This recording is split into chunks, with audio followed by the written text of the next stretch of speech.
Кейбір қазақстандықтар үшін зейнетақы төлемдерінің жаңа тәртібі енгізілмек. Ол қандай өзгеріс?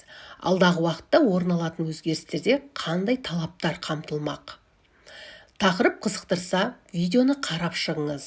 Достар, арнамызға жазылып, лайк басып, пікір қалдыруды ұмытпаңыздар. Зейнеткерлік жасқа жеткен, бірақ ерікті зейнетақы жарналары есебінен қалыптасқан жинақтарын алу үшін жүгінбеген азаматтар үшін бірыңғай жинақтаушы зейнетақы қорынан зейнетақы төлемдерін автоматты, яғни өтінішсіз тәртіппен жүзеге асыру жоспарланып отыр. Қаржы нарығын реттеу және дамыту агенттігі ерікті зейнетақы жарналары есебінен зейнетақымен қамсыздандыру туралы шартты жасасу қағидаларын және оның үлгілік нысанына өзгерістер енгізді. Бұл туралы Стан.кз ақпарат агенттігі хабарлайды. Қаржы нарығын реттеу және дамыту агенттігі ерікті зейнетақы жарналары есебінен зейнетақымен қамсыздандыру туралы шартты жасасу қағидаларын және оның үлгілік нысанын бекіту туралы агенттік басқармасының 2023 жылғы 26 мамырдағы номері 27 қаулысына өзгерістер енгізу туралы агенттік басқармасы қаулысының жобасын әзірледі.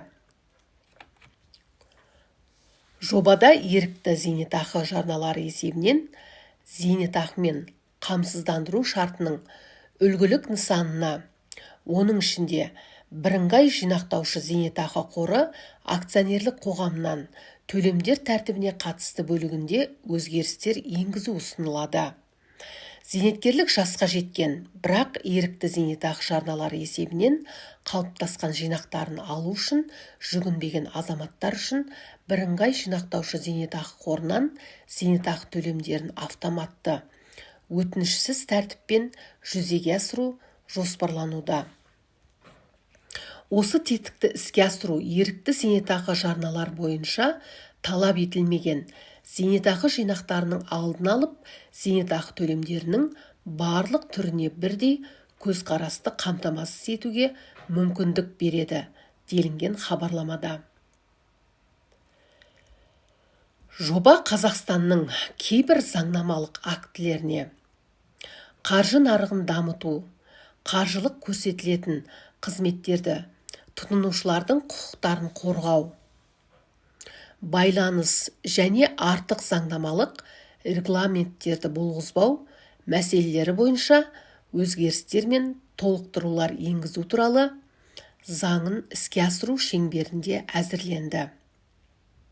Еске сала кетсек, ерікті зейнетақы жарналары дегеніміз, бұл салымшылардың өз бастамасымен бірыңғай жинақтаушы зейнетақы қорына аударатын қаражаты болып саналады. Оларды жеке тұлғалар өз пайдасына, сондай-ақ жеке және заңды тұлғалар басқа біреудің пайдасына аударып алуға мүмкіндігі бар. Бұл ретте ерікті зейнетақы жарналарын төлеу мөлшері мен мерзімділігін жеке немесе заңды тұлға өзі белгілейтін болады. Яғни ерікті зейнетақы жарналарын аудару әркімнің өз еркінде. Көбірек салса да, азырақ салса да, жеке тұлғалар өзі біледі.